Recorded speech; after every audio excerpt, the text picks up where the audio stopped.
Hey, hi, hello. My name's Danielle. If you're new here, welcome to my channel. If you've been here before, welcome back. If you like Studio Ghibli, if you like crochet, if perhaps you're neurodivergent, please consider subscribing because I'm trying to build a like-minded community here on YouTube. Today I'm starting a mini-series which is linking films, TV series, books to crochet patterns. I've got 35 patterns to go through today, all in the aesthetic of Studio Ghibli films. Think florals, think whimsy, think magic, think witchy. All patterns will be linked down below. Some are free and some are paid. Let's get into it. Starting us off, I've got some Arrietty inspired patterns. So I've started with two tapestries. We'll start with this one here. This one appears to be a little bit easier than the next one that I'm going to show you. This one reminded me of the stamp hanging in Arrietty's kitchen, and I thought if you were to make this and then frame it, it would look really beautiful. Second one is equally as beautiful and reminds me of the fake window that Arrietty has in her home, the one that she switches the images out on, but it looks like a stained glass painting, and the flowers really fit in with the aesthetic of the film as well. Next, some wearables. So I start with this one, this cropped top. This one I was really drawn to because yes, there's florals, but the color combinations that you could do for this top are endless really. They've got here with like green dominant, but you could use oranges and browns or some neon colors. I don't think this would necessarily take too long to crochet either. Then I've got this cardigan here, which reminded me of kind of vines, and then the flowers kind of interspersed. The colors are really beautiful. This would be great for summer, but you could also layer it up with like a long sleeve top underneath as well. It's really lovely. Next, we've got these hair bows, which I just don't think would look out of place at all in the world of Arrietty. There's 3 patterns there. They're all very cute. I think this would be lovely with like hair pinned back, or if you had long hair, or if you were giving this as a gift to a friend. Again, like the top previous, the color combinations are kind of endless and you could pick what flowers that you wanted on there. And you could make it really personal. Then I of course had to include the iconic hair clip. I've always seen a plastic version of this being sold across the internet, but I've never seen anybody who's crocheted it. So I think this pattern's really cute, and is a nod to the film without being too obvious, and would also be great for cosplay if that's what you do as well. Next up, we've got this hat bundle, which I just thought was really whimsical and adorable. These would be great as gifts or like on a younger sibling or a baby. You could change the colours out. I think the mushroom one is adorable. I also think these would be quite quick to make up. And then the fourth one, you've got a witch's hat as well, which, you know, you could make as well. Halloween coming up. But also is kind of a nod to some of the other films like Kiki's Delivery Service. Then I've included this bag. So many of the female leads in Studio Ghibli films have satchels. I'm thinking of like Chihiro, Kiki and Arrietty, so I thought it right to include one, and this one's just adorable. I really like the bow details, very, very simple but very effective. It's pink, but you could pick whatever color that you wanted. And again, I think the design is quite simple, that it would be quite quick to work up, relatively quick to work up, and would make a lovely gift as well. Moving on to homeware. So these coasters caught my eye because I've seen a lot of flower coasters around, but these ones aren't your typical 5-petal coasters. Potentially up to 4 color changes that you could make on this, depending on how the last row is made, but highly customizable. Would make great gifts. You could make 4 and tie a ribbon around it and hand them out to your friends. Next up, we have this blanket. This feels very obviously autumnal, I think. But I was thinking about Arrietty's bedspread that had kind of leaves on it, and I think they use orange and green. And this one had an essence of that. I think this is a relatively easy one to put together because it's granny squares in the middle and then you're making it bigger via a border. So it's a really simple construction, but the effect is really impressive. And again, highly customizable with colors. Then we've got these leaf hot pads that could function as kind of table mats or coasters, as they're kind of shown here, or you could use them as pot holders in your kitchen. They've used just a block color here, but you could pick a gradient yarn in greens. I think that would look really effective. Or for coming up to autumn, you could pick some kind of burnt oranges and some deeper browns and have maybe like one of each colour as a table mat set or on your coffee table. And lastly, for the Arrietty patterns, I've got this lavender garland. Now there are a lot of other, you know, flower garlands that you can find across Etsy and Ravelry, but I really like this one because again, it was simple. I think it'd be really fun to make the spirals. You could pick several different shades of purple as well. I think that would look really effective. You could hang this on your bookshelves or on like even a frame or on a door frame. I also think if you created this and then you added like LED lights behind it, maybe at the top, I think that would look really pretty as well. So if you're kind of cozy and reading a book and the lights are down, you can just see the lights poking through at the top of the lavender, and I think that would be really cute. On to our next film inspiration, which is Spirited Away. I'm going to start with some obvious patterns just because of the attention to detail with these. So they're not an aesthetic really. So this first one is Bo and You. It's adorable. I think if you tied a piece of string at the top and hung it, you could put it anywhere. Like you could even get one of those kind of suction things and put it on your window or the back window of your car. I think that would look so cute, just having them sort of hanging there. Adorable. Then we've got this Haku pattern. Dragon patterns last year were really, really big, especially in plushie form. So I thought maybe there's still some fans out there of dragon patterns, and this one looks exactly like Haku. It's very cute. I think if you made it in the right size yarn, like a big chunky yarn, imagine having this on your bed as like something squishy, like a massive cushion. I think it would look adorable. Then we have the Radish Spirit, which I feel like if you haven't seen Spirited Away and you're watching this video, this pattern is going to seem really wild to you, especially if you click on it down below and you look at his back, because he does have a little booty. But I'm including this pattern not because of his bum, because it's exactly what he looks like in the film. Like the pattern designer has really nailed the design on this one, and I just think he's adorable. One of my personal favourite scenes from Spirited Away, it's a really random one, it's just the shot that we have of Bo's bedroom. I always really loved that room. There's cushions everywhere, there's these giant toys everywhere, and then the ceiling has a night to day light that I was always captivated by. So this pattern I thought was a nice nod to that. These motifs I think you could use in so many different ways. You could make a sunglasses case, you could make a pencil case, you could make a cushion, you could make a blanket, a full-on blanket. You could do it in the style of the previous blanket that we saw and have the motifs in the middle and then work borders. I think with yellow, gold looking yarn and like a deep blue, that would look beautiful. And then on a similar wavelength, there's this one. I picked this one because the motifs are slightly different and I really like the colour combination that they used for this cushion, but I just think it's gorgeous, and I don't think if it's 6 motifs either side, I don't think that's going to take too long to work up. Would make a lovely gift as well if you weren't going to keep it. Along the line of the motifs, I've got this blanket here. Had to include the iconic roses because we see that at the beginning of the film with Chihiro and her bouquet. Again, once you've got this motif done, you could make this into several different things. You don't have to do a blanket with it, but I just thought it was really lovely. And you could experiment with colours, like maybe using some greens, some whites, some yellows.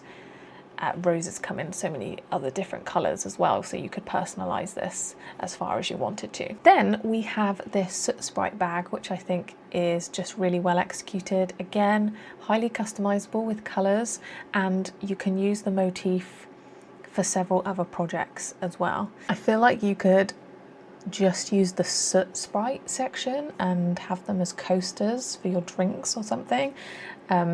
Because you've got the circle and then you've got the granny square type, so I think you could make a lot of patterns from this one pattern. Next, I've got these two dolls that are very kind of traditional in their kimono, and I just thought that these would be perfectly placed in the bathhouse. The attention to detail on this is insane. Like, look how crisp they are. It's not using plushy yarn. I don't think that would necessarily work for this. This is probably like a cotton yarn or a good acrylic. And they're adorable. Really, really beautiful. Along the bathhouse aesthetic, I've also got these lanterns. I thought that these were really versatile. You could have them inside hanging. You could use them as a kind of light shade if you're using an LED light. Obviously nothing flammable. I also thought, depending on the materials that you use, you could put them outside in the summer and have them sort of swaying in the wind. I think they would look lovely, especially as a 3. And if you made some different sizes and positioned them at different levels, I think they would look really, really gorgeous. Oh, and if you used a gradient yarn, can you imagine what these would look like in a gradient yarn? I think it would just really set off the pattern and the details within it. Second to last for Spirited Away are these bow. I think you could make these in so many different sizes. They would remain cute whatever size, but like giant yarn to have it as a big cushion would be great, or a teeny tiny one and you could have it as a key ring. That would also be adorable. And then lastly for Spirited Away, I've got 2 tea sets. So we'll start with this one. I picked this pattern because at the end, obviously, they're all those main characters are at Zeniba's having tea, and I just thought, wouldn't it be adorable to include a tea set pattern?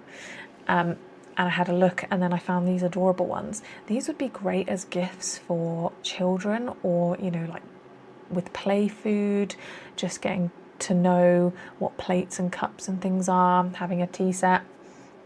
So this first one has the purple details, which is quite similar to the one in the film, and then also the white tea set. They look so good that I just want to use them as actual tea sets. They look so great. I think you could just have them as a display piece as well. Next up is Howl's Moving Castle. So starting off strong is this Calcifer inspired pattern. I really like it, obviously, because the breakfast items are in there, but I think that you could do a lot with this pattern as well. So making it as it is, yes, but if you just made another pan circle in black and put it on the back and then stitch that together and left a gap in the top and you added a zip, you've got a Calcifer saucepan bag, which I think would be adorable and quite easy to do. Then I've got this Howl inspired bag. If you don't want to commit yourself to making like a Howl cardigan or cape, then this would be a great alternative because it's a lot smaller, it would take less time and brain power, but it's still that nod to the film that other people who have watched it would recognize. Then along those same lines, I've included this cropped cardigan, which is inspired by Howl's kind of cape. Like I said before, this would be a lot quicker to work up than one of the longer ones. I think the fluted sleeves are a really gorgeous part of the design. And even if you didn't want to replicate the colours the same as Howl's, you could swap this out for whichever colour combination that you want, and I think it would still look really cool. And then lastly, I picked this hat because it reminded me of Sophie's one at the beginning of the film. You know, if you put a red ribbon around it. But I think you could make this in several different yarn fibres. The colour combinations you could pick for this, like this could be a festival hat if you pick the right colours, and would also be good for holidays, summer holidays, if you used kind of a similar straw-like material that they have on the image. Next up, Kiki's delivery service. Got two patterns in this section. So the first one is this cardigan, and when I saw this, I immediately thought of Kiki's mother in the film. I thought this would absolutely be something that she would wear, and it was this specific colorway that inspired that choice. But if you go on this pattern and have a look, so many of the other testers have used obviously other color combinations that I think look really cool, but this one was my favorite. I think it's a modified hexagon cardigan, so again, really beginner or beginner intermediate friendly design, and using a gradient yarn would give this effect. Then the other pattern I have for Kiki's delivery service is this collar, which I think is adorable. I think the colour combination that they've chosen is great, even if you had this in a dark purple to really set off the moon. I really like that the tassels have got stars on the end. I think that's a really lovely detail that could be overlooked. But you could wear this with a jumper, you could wear this with like a white blouse. It would look great. Okay. And then next is Ponyo. Two iconic patterns in this section. Again, just because of the level of detail that I found with these. The first one is Ponyo, obviously, but I find sometimes that when plushies are made with the real plushie yarn, sometimes details can be lost, but this one I feel like encapsulates her personality and like her cheeky sense of humour. The detail of the jellyfish on the top as well. I think you could probably make this in any type of yarn, even acrylic. It just might be a bit smaller, but I think for any Ponyo fan this one is a must. And then this second one might be my favourite out of every single one I'm talking about today. This ramen bag. Sometimes a pattern comes along and reminds you that you have free will to crochet whatever you want and you should do it. And this is this pattern for me. Like, I would never think to make one, a bowl of ramen out of yarn, but two, make it into a bag that I could carry around. Genius. I want to make this immediately. Onto my Neighbor Totoro. This first one works really well considering we're just about to go into autumn, but I thought these acorns were really cute. You could make up, 5 or 6 and put them in a bowl. I think you could be really creative about what you stuff them with. I think you could stuff them with like potpourri or, the string around the top that they've got. You could spray that with like a room spray and then have it in a bowl on your coffee table and make the room smell nice. I can't quite tell, but I think maybe it's a cinnamon stick in the top, and I think that's a really great addition. I think for like scent purposes, and I just think you could do these in so many different colours or like a select couple of colours to really bring it together. And then this pattern is a nod to May, who obviously brings her mother some corn in hospital when she's unwell. This pattern is one of the only ones that I've actually made, and it's a free pattern, so a bonus for that. Here's my version. Look at his little face. Adorable. Adorable. He comes out of his little leaves as well. You can take him out, but I'm not going to do that now. But so cute. I used a really chunky yarn for him, so he's quite big. But you could make him tiny and make him into a little keychain, or you could make him massive, like even bigger than this one here, and have him as like a pillow or a cushion. And then this last one is a little bit more generic, but I've linked it to Princess Kaguya because the cherry blossoms are iconic in that film. And I really love these coasters. I'm making a lot of coasters at the moment, mostly floral ones, but this one I really like the detail of the lining. I really like the colours that are used. I think you could even manipulate this and maybe have like a cherry blossom garland. I think you could do a lot with this as a motif as well. I just thought it was really beautiful. You could also make two and sew them together and have them as like a little earphone pouch. That would be really cute. Or like a bag charm that you could put on your school bag or your work bag. That would look really nice. So that was it, 35 Studio Ghibli inspired patterns. Which one was your favourite? Let me know. If you have any further suggestions for patterns along this line, please do let me know in the comments, because I'm always looking for new ones. Thank you so much for watching this far. If you enjoyed this video, please like and please consider subscribing. It would really, really help me out. See you in the next one.